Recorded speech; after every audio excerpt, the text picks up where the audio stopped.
Je me suis une fois posé la question, si jamais un jour j'avais la chance de rencontrer M. Paul Kagame, qu'est-ce que je lui dirais? Je lui dirais ceci.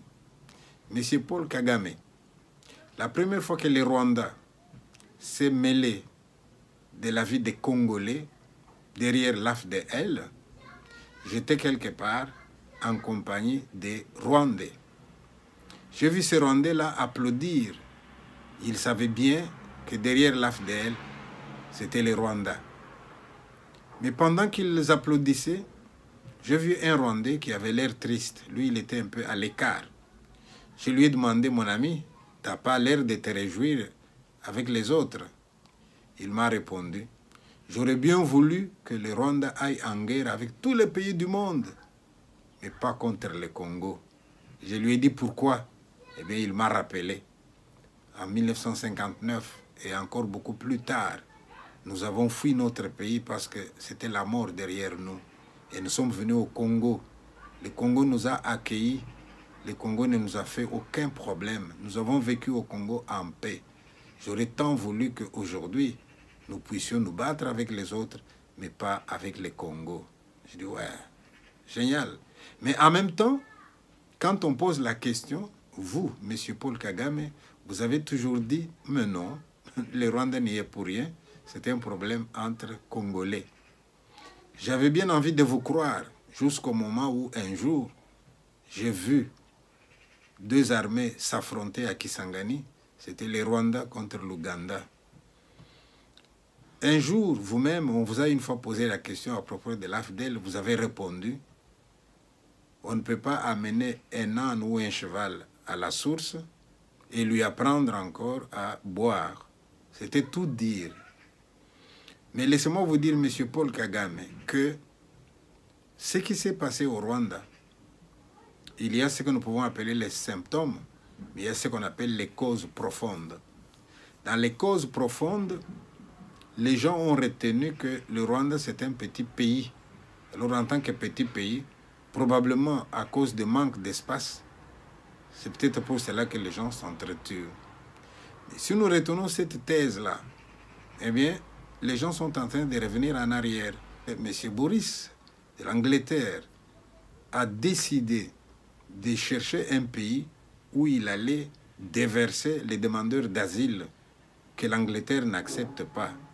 Et M. Paul Kagame, vous avez levé le doigt. Ils avaient signé un marché de 140 millions de dollars pour recevoir tous ces gens-là. M. Paul Kagame, laissez-moi vous dire que parmi ces gens-là, vous avez un mélange terrible. Ils viennent de tous les pays. Il y en a qui sont gentils, il y en a qui ont l'expérience de la guerre, il y en a qui savent porter des ceintures et se faire sauter. Moi, ça me dérange. Je me pose la question, mais les Rwandais qui prétendent ne pas avoir de l'espace, vous avez de l'espace pour accueillir les candidats réfugiés que l'Angleterre n'accepte pas. Kuri twebwe gengira Imana rwose intambara zaza kuko zishize bansezerera nyine nataha. Ariko twaranavuze ngo ibyo biraka tuzajya tubirangiriza hirya iyo ngiyo hano u Rwanda ni ruto ntabwo twashyiramo ibisasu hirya iyo kuko bafite ibihugu binini ibibazo byacu tukabirangiriza kandi abamotari nta kibazo bibateye. Ariko nimushaka ko tutangirira mu Kigali sinzi rebero jari hehe ubwo ni nko kurwanira muri saro yawe. Hari umwana dushobora kumugwira, hari umugore dushobora kumuhirimira, hari televiziyo. Mujye mudusengera nk'ingabo, ibiraka byacu tubirangiriza iyo ngiyo.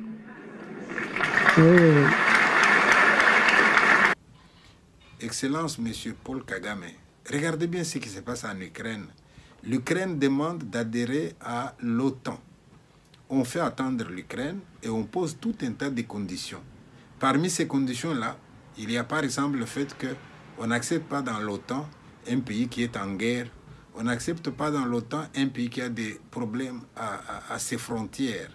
Mais là, les mêmes qui décident ça, qui posent ces conditions-là pour la stabilité de l'OTAN, les mêmes ne se posent pas la question de savoir si à vos frontières il y a des problèmes, si avec vos voisins vous avez la paix, et on va vous envoyer comme ça des gens qui viennent du monde entier.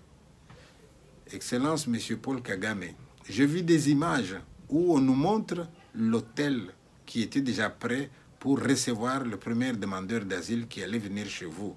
Mais une chose m'a frappé, c'était un hôtel de luxe. J'ai vu et je me suis posé la question, pas moi, beaucoup de gens se posent la question, tiens, regarde comme c'est confortable. Donc le Rwanda est prêt à donner aux demandeurs d'asile un standing de vie au-dessus de celui de sa propre population. On se pose des questions là-dessus. Moi, je pense que M. Paul Kagame, vous savez, chaque chose a une fin. Il arrive un moment où dans notre vie, soit pour une raison ou une autre, nous sommes obligés de faire le bilan de notre vie. Et nous serons fiers du bilan de notre vie lorsque nous allons penser aux gens que nous avons aidés, lorsque nous allons penser aux gens que nous avons soulagés, lorsque nous allons penser à la joie que nous avons sémée autour de nous. Je ne pense pas que nous aurons de la joie à nous remémorer le sang que nous aurons versé sur cette terre, les larmes que nous aurons provoquées chez des gens qui ont été endeuillés. Tout cela ne va pas nous faire plaisir. Alors, je vous donne un conseil, M. Paul Kagame. Renoncez à votre projet de recevoir les candidats réfugiés au Rwanda. Faites en sorte que, à nos frontières avec le Congo, on soit bien. De grâce, permettez que les Rwandais, avec qui nous sommes en bons termes, parce que nous étions habitués à vivre avec eux, ils étaient dans les mines de Kolwezi, dans les mines de Kipushi, à la Jekamine, on était avec eux. On a vécu de manière fraternelle, de grâce, adopter une attitude qui puisse favoriser ces bons souvenirs. Je pense que les morts rwandais ne sont pas morts pour 140 millions de dollars que vous pourriez recevoir de l'Angleterre. Voilà. Je vous remercie, M. Paul Kagame.